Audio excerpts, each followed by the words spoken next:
if a woman wants you to be a provider, that's understandable. If she's going to she's going to carry your offspring. Mm-hmm. But if you're a middle class guy, working class guy, upper middle class guy, and you can afford to take care of yourself, and you can afford to take care of a kid, at that point it's like, yo, how about me?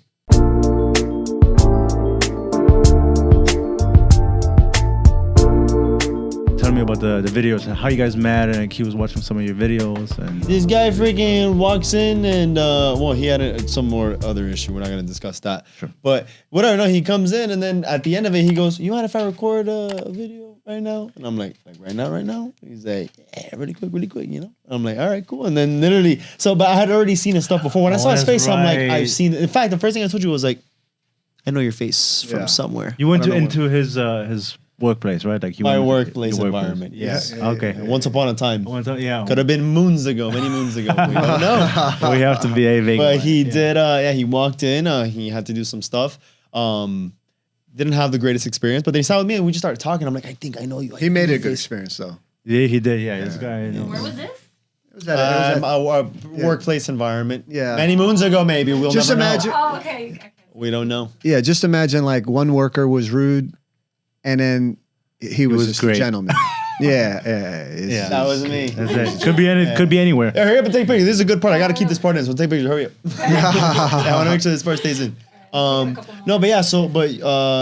But you started randomly doing videos, right? You were telling me that you love acting, which is why you started just to have fun, or was there like a purpose behind it? Yeah, that's it. Basically, I was living in Germany, and it was during COVID around March. Oh, wow. And I pretty much did well in private equity, and at that point I was 39. Now I'm 41, but Yeah. I just took a summer off, which was unusual. I never took just a summer off. It's not like I've been working class most of my most of the years in my life. I've been a working class person. So at 39, it was the first opportunity that I slowed down, and I was living in Bochum, Germany, Mm-hmm. and with my woman, and because we weren't, she was not my wife at that point. Yeah. We're getting married next month, but thing is, she, for her to come to the United States was not as easy, and she was still finishing up her last year of university. Just our work-life situation was such that I was in Germany and I left the United States, and then I started creating content because I was socially isolated. Because in Germany, for example, I'm the only American in my neighborhood.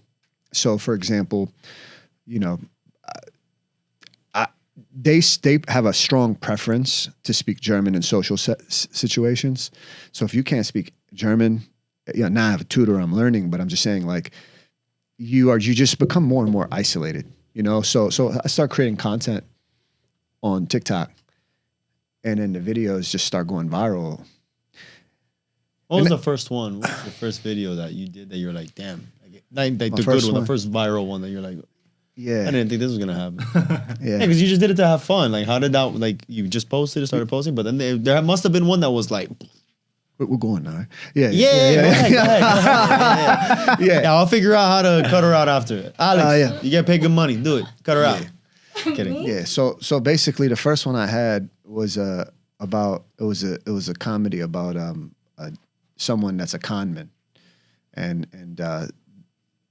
they act like they're not a con man, and they don't tell you this, they don't tell you that, they don't tell you this. That was actually my first one. It was actually about at that point it was about Donald Trump. Oh, okay. And that's what happened. After that, it started. Yeah. Yeah. So you kind of just started having fun with it. Yeah. Good for you, man. And especially during like those difficult times when COVID and everything, that's when it happened, right? When everything was under lockdown and people were terrified and nobody really knew what was going on. So. Yeah. Being in Germany, I was isolated quite a bit, but now it's become like a sec. Miami's my primary residence. Okay. So basically, I'm sure you guys have some familiarity.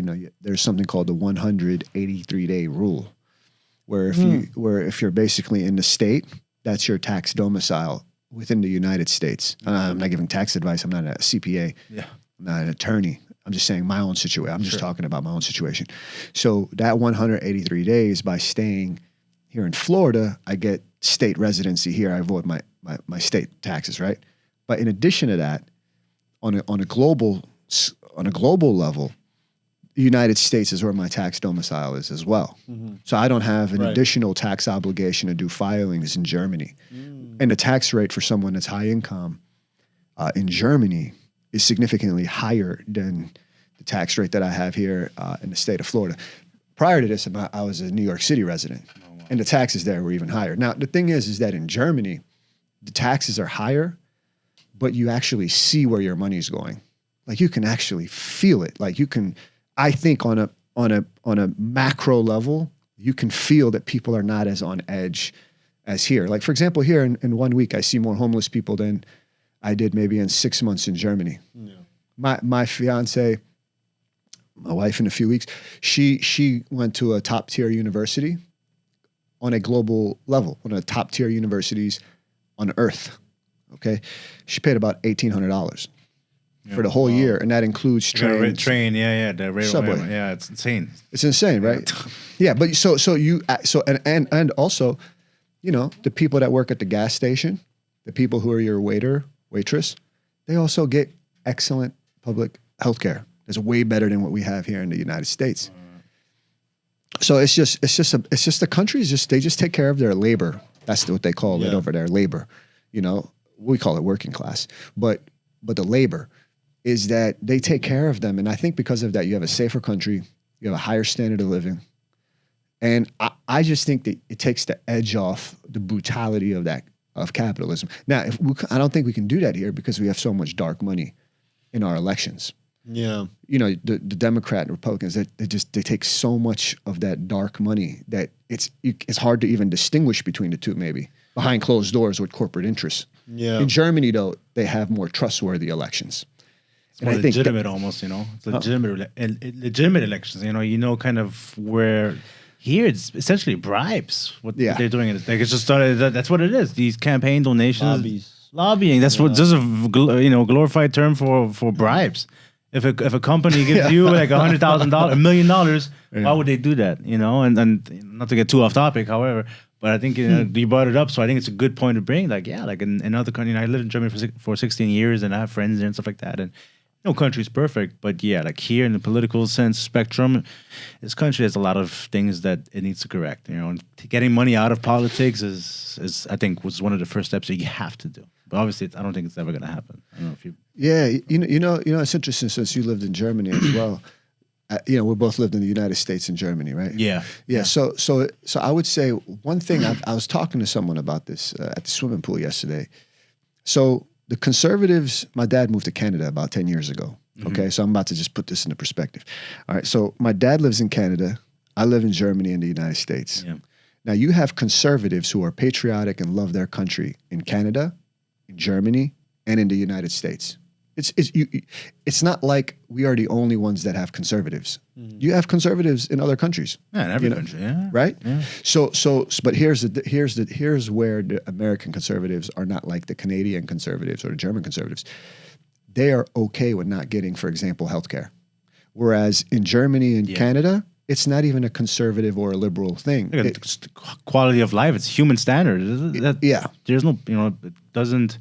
The political aisles, they don't know, like those things are just normally acceptable. Like this is a standard. Like they can't even conceive the fact that there's people here who don't have healthcare. Like they're like that's. And this is even their right? and this is even their conservatives who hate foreigners. They hate foreigners in Canada. They hate the German conservatives. Hate the Turks. Let's say right. Syrians. Why are they there? Africans. Right. Same here. You have the conservatives. Why is the Mexican border open? Right. But where they're different is that they're okay with not taking healthcare here, and that just boggles my mind how that works. But do you think that they're okay? But I mean, like, who's okay with not doing healthcare? Because I think as a citizen, you'd be like, well, shit, I'd like some healthcare too. Right, but like then you look at the people that you're voting for, and you look at those people's the record of because you got to vote for the people who like. Actions they have to put actions behind their words. So if I want healthcare, and then who are they voting for? Well, not the people who are going to enact those laws that will help people to get healthcare. And I understand the U.S. is different than Canada, different than Europe. Yeah, it's a big country, and healthcare is a complex issue. There's no easy way of kind of going through it. Yes, but for people who not wanting to call an ambulance because they can't afford to. It's a problem. It's Yes. a problem. People can't get chemotherapy. They have to get a second mortgage because they can't afford the payments. My grandmother, when she was living in Germany at the time, she passed away because she had cancer. She never had to worry about a dime about cancer. Never a payment. Never even received so much as a bill for anything. And she's gotten some of the best treatment in the world. And it's like, and here it's inconceivable to think that private citizen, working class, can afford anything other than an annual checkup, if that. People can't even afford that. Yeah. So I mean, I love your perspective, and obviously you have more experience. And you too, though. You people that have lived abroad can see this, and I think if more people in America lived abroad for a year rather than just go to college. Oh, yeah, 100%. Like if it was a requirement, everyone has to go live in another country overseas for 1 year. Yeah. We would just be better off because we could shop around and see what other governments are doing. Like we've become okay with having a corrupt government. Wow. There's It's the actually norm. Yeah. like there's It's expected. It's like, well, that's just how it is. Hey guys, thank you so much for tuning in. Before we continue, we just want to say thank you for supporting us, and we hope you enjoyed the show so far. As you know, we're growing like crazy, so we want to give you guys more content, but we're very limited on what it is that we can put on social media, Instagram, TikTok, YouTube, Spotify, all that good stuff. We got to battle their algorithm. So we do want to move a lot of over our content to Patreon, where we have more control to really interact with you guys and give you guys what it is that you want. So moving forward, the audio full episodes will still be available on Spotify and iTunes, but we are going to be changing things up when it comes to the video to put it on Patreon. Now, stick around to the end of the episode where we'll talk a little bit more about Patreon. You can see what it is that we're doing, but we have full control to really interact with you guys and give you guys what it is that you want. So again, thank you guys so much for watching. That being said, Enjoy the show. peace. Yeah, we've also become accustomed to having a two-party system in other countries. Biggest scam of life. Biggest You can't have a two-party system, and it's yeah. 300. Bro, the other countries in Germany, they have the Labour Party, the Socialist Party. Yes. In the UK, you have Green. 4 or 5. The Green Party. That you have almost half a dozen, sometimes even more parties. And then in the US, you have Democrats, Republican, Basically. Independent, which is bogus because they never win anything. And they take votes, but I consider myself more of an independent now than ever, and I've voted Democrat all my life. However, the Democratic Party is fucking insane. Republicans, aren't much better. So to me, I mean, there's both parties are fucking completely idiots. However, there's certain things that I agree with on both sides of the aisle. Yes.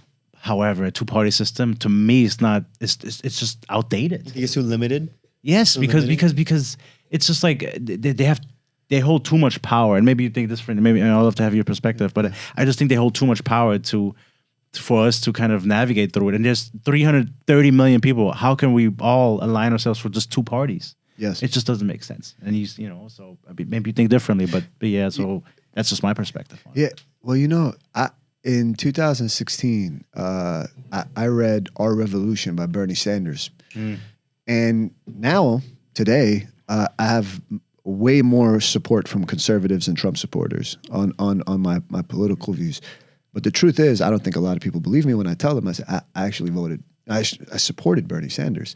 But here's the thing that I want to say to you: there was about 1.6 million Bernie Sanders supporters that switched over to Trump. And when I saw what happened with Kanye and how Kanye did that, I thought that was like a paradigm shift in American culture, where it almost became like, wait a minute. This isn't, we shouldn't have to automatically, if you're a minority, you don't have to automatically go for the Democrat Party. Now, I liked Bernie in 2016. Thought he was great. Yeah, but check this out. Now, and I was thinking of this on my way here. Now, I don't even recognize the Democrat Party anymore, the liberals, because because essentially here's what has happened. There's 300 million people. There's like 3 million that are far left extremists. They hate men. They hate faith. They hate law enforcement. They hate Europeans. They hate straight men. They hate men with that does not have a pronoun in the bio. I call it the pronoun mob. Yeah. You know what I mean? So It's the stupid. pronoun mafia. If you don't have a pronoun, it's like you didn't join the VIP club of TikTok. Yeah. But it's true, man. It's true, right? If you don't have a pronoun, you're not a part of the VIP club. So they hate our country. Now, here's the thing: there's so many Democrats and liberals. that don't even agree with this nonsense. Yes. Yeah. There's so and this far left extremist group that has hijacked the Democrat Party. They hate men, like to the core. Now, for example, on TikTok, I've gotten banned on TikTok. Despite having about 708,000 followers, I've gotten banned 3 times now in the last month. You might be wondering, shadow banners or something on. oh, just straight up banned, just gone. So I'll explain what has happened. I've had 8 videos banned. They call it banned. They call it I received too many. This is the gaslighting and indoctrination that TikTok does, which is controlled by the Chinese Communist Party.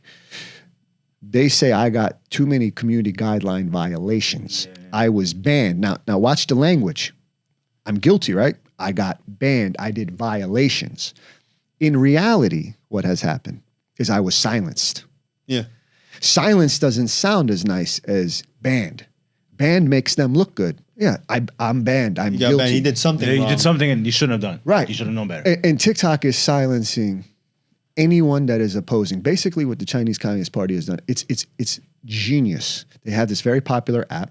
They make it seem like it's a dance app, right? My father used to always tell me growing up, my father achieved the American dream, came here from Iran, worked as a taxi cab driver, Domino's pizza delivery, built a multi-million-dollar business. Worked nonstop, my father. He said to me, he said, when the person's gonna fuck you, they're always happy to see you. Like, hey man, you looking good, bro. Yeah, I like the bracelet. I like the suit, man. It's looking good, you know? Let's get some Dominican food after this. I'm happy, but I'm gonna fuck you. My father always told me to drum that in my head. That's the one you should actually be a little bit skeptical about, right? So think about it. How can this country, the Chinese Communist Party, bring this app into our country and not say it's a sophisticated surveillance tool and it can curate and indoctrinate our youth? Now, bear in mind, in China, Twitter is banned, YouTube is banned, Slack is banned, Google is banned, Instagram is banned, Facebook is banned. I mean, the list just goes on. Yeah, everything's regulated. Yeah, American platforms entirely banned. And you can't blame the Chinese leadership. They're smart, they're tough, they're organized. Yeah. I blame our leadership that's become weak. Now check this out. TikTok, we welcome them in on an open mat. Now here's the beauty of what they're doing. They went, I mean, it is ingenious. They went and hand-selected the most extreme far left-wing people in the United States.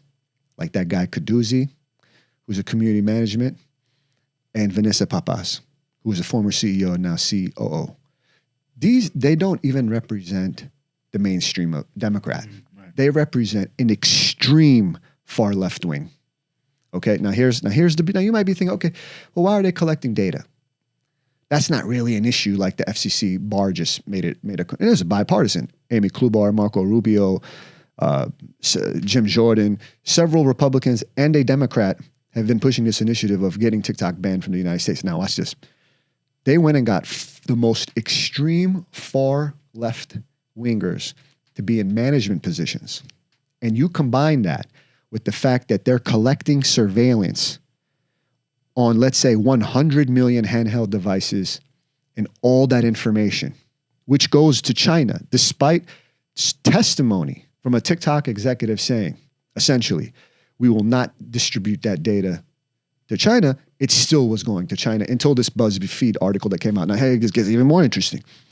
According to a federal document by the Commerce Department, about 132 ByteDance employees had an event where they raised their hand and pledged allegiance to the Chinese Communist Party and communist values. This is according to a federal document. Anyone can fact check me.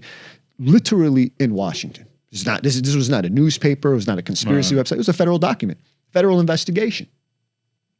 No, can't make it up. So here's my point. So can you just imagine they're collecting the data, which companies use to help you with your shop. Amazon does that, right?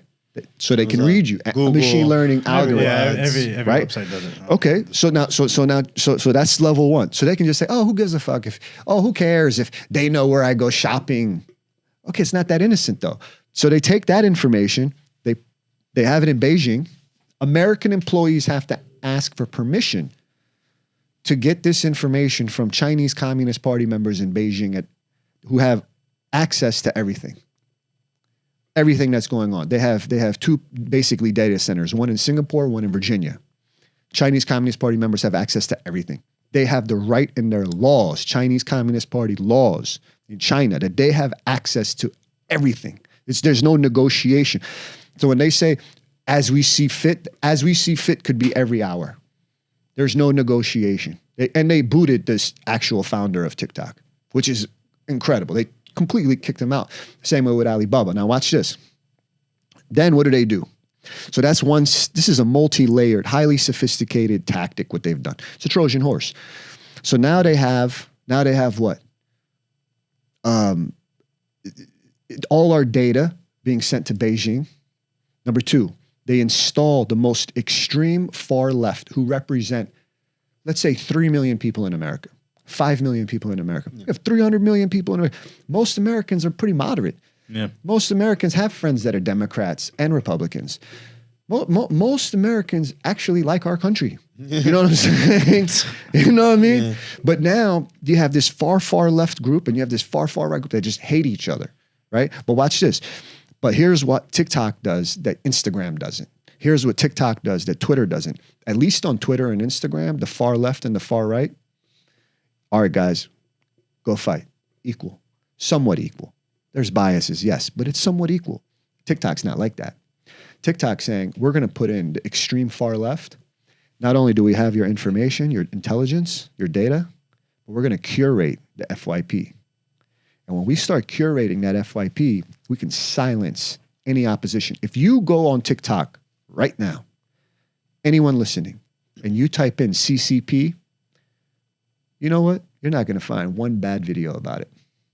Isn't that odd?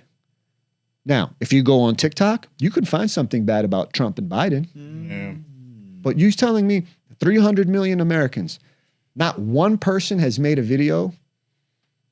I mean, what's the mathematical probability? Now, let's look at another example. Drew Follow, verified TikToker, 7.5 million followers. Drew Follow was invited by TikTok to be a guest speaker on culture at VidCon 2 weeks ago. A guest speaker on culture, promoted by TikTok staff. She has about 11 videos right now where she harasses, body shames, and engages in online bullying of young men. Makes fun of their face, makes fun of their height. Guys working out at the gym, you should see the comments. Then it's not just her doing it, it's all these women that go in and they say, ha, ha, ha, can you train your height? Ha, ha, ha, look at your hairline. Ha, ha, ha.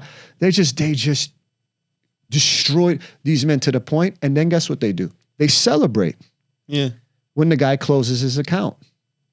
Now, here's the beauty. Why is my account, for example, right now banned? Maybe they bring it back tonight or 1 week from now. I've gone through this so many occasions with TikTok. I got harassment and bullying for holding Drew Follow accountable. Oh. Now, I have several videos I could show everybody. I didn't harass or bully anyone, but I held her accountable. I hold her accountable. Now, what does the far left extremist say? I'm a misogynist because I'm holding him accountable. No, I have a daughter coming. I'm in a happy relationship. I'm not bitter at women. Most of my audience is women. So how can you call me I'm not easy to call a misogynist. Again, most of my audience is women. I'm in a happy relationship with one woman for years. Yeah, I got a daughter coming. Yeah, of course. Like, I'm not one of these guys that's 41 and bitter at women. I hate women. They are all whores and liars. No, I actually think there's a lot of great women. I know because I have one. I'm still in love. I'm in love with her still. I've been with her for years. I hope I spend the rest of my life with her. If I was like, I'm not gonna be here complaining. Like, what do I complain about? Yeah, I complain sometimes. Maybe she cooks too much food when we have a visitor come. I guess my biggest complaint after all these years. It's a good problem. You're in a good position. That's a good problem to have. Leftovers. Yeah, yeah. You know, and she probably can complain that I'm moody. You know, so like, but that's it. Like that's. the healthy relation. So it's like, so I'm not this person that hates women. Right, of course. I love women. Most of my audience is women. Now, by me saying that online bullying is wrong of these young men, she just bullied this guy who was 18 years old. And she has the power, authority, and the incentives by TikTok staff where she can make a video tonight about me. She can make a video tonight about any of you two. Destroy you. How you look. Drew a follow. And she can get 4 million views. If any of you two even reply, don't even say one word back. Just reply with nothing other than, this is not fair. I am being bullied. You will get a community guideline violations for harassment and bullying. I encourage everyone to try it. In fact, right now on Instagram, I have a contest for $10,000. Literally right now till July 15th. I don't know when this would come out, but I'm willing to even extend it for 1 extra week after this podcast is actually for that bonus. Yeah, I'm willing to do it. Yeah, for 1 week after this podcast is posted, if anyone can make one video on Drew a follow, simply holding her accountable for the harassment, bullying, and body shaming, and hold the TikTok staff accountable, including the CEO. Now, can you get 1 million views? If you can, you got a $10,000 reward. First person who can do that. I don't think the first person who can do that, I will give him that. Now, I don't think anyone can do that. Yeah, no. I don't think anyone can do that because you want to know something else? You can go on TikTok. You can see. Ban your shit. You just Silence. Yeah. Silence. Yeah. Yeah. Silence. Silence, not bad. Yeah. Silence. So Drew a follow basically has a license to break every community guideline. Call you a bitch. Call you any nasty word. Say she doesn't like the way your face looks. Doesn't like your height. Doesn't like your hair. Doesn't like your clothes. Anything. Body shame you. Go on your Instagram. Take pictures That's okay. out. It's not harassment and bullying. In fact, she's incentivized. In fact, she's invited to go speak as a TikTok speaker on culture. Me, I hold her accountable. I say, hey, wait a minute. What's it going to take for TikTok to enforce this? One of these young men commit suicide? Is that what it's going to take? What's enough when one of these young men commit suicide? Look at the mental health issues of having 3,000 women come and what? They start saying to me, Nima got a double chin. Nima's upper lip is thin. Nima's bald. Nima has a little belly. Fuck, if 3,000 women come start saying that to me, Nima has a big Jew nose. I'm Jewish. You know, you know what I'm saying? You know, like all these women start doing that. Well, I think after 3,000 women start body shaming me like this, maybe, you know? Yeah, you start to, it's different. It's different because you can be as secure as you want, but I feel like it starts to feel like an attack almost. And even the most secure, the most powerful group of people, when there's like that many, you know, others. Negative You two are voices. handsome guys, older guys. Imagine if you're an 18-year-old. Yeah. Yeah, that's the other thing. That's the other thing. Because we also have more of like an you know, emotional kind of strength. Yes. To kind of be like, She wouldn't go after you guys though. Shut up. That's the thing. My friend, he's Brazilian. He just did it. Handsome Brazilian guy, about your age, mid-20s. I don't know, maybe 23, maybe younger. I don't know how old, maybe early 20s, but handsome, pretty face. She doesn't like that guy. If you look at the victims, she'll go after the guy that's like in Mississippi, overweight. Maybe he drives a pickup truck. He works at a gas station. Or she'll pick like this skinny little 18-year-old. It's so specific, the sort of men she bullies. Are you kidding me? Like for You real? can fact check everything I'm saying. Encourage it. It's unbelievable. And I encourage anyone to do this. You could hold her accountable and you will get silenced. But it's only her, though. She has a license. Drew a follow has a license.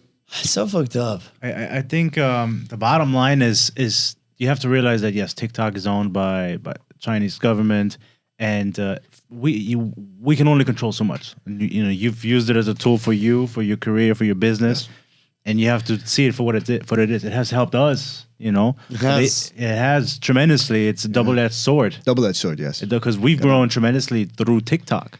So you know, what would be the appropriate response for us to just can't close our account and protest? Well, that would hurt us as well. So yes. I think you have to. The first step is being aware that there is a strong bias, right? So 100%. I'm, you know, I don't doubt you for a second. I don't think I even have to check it because I know for a fact it's true.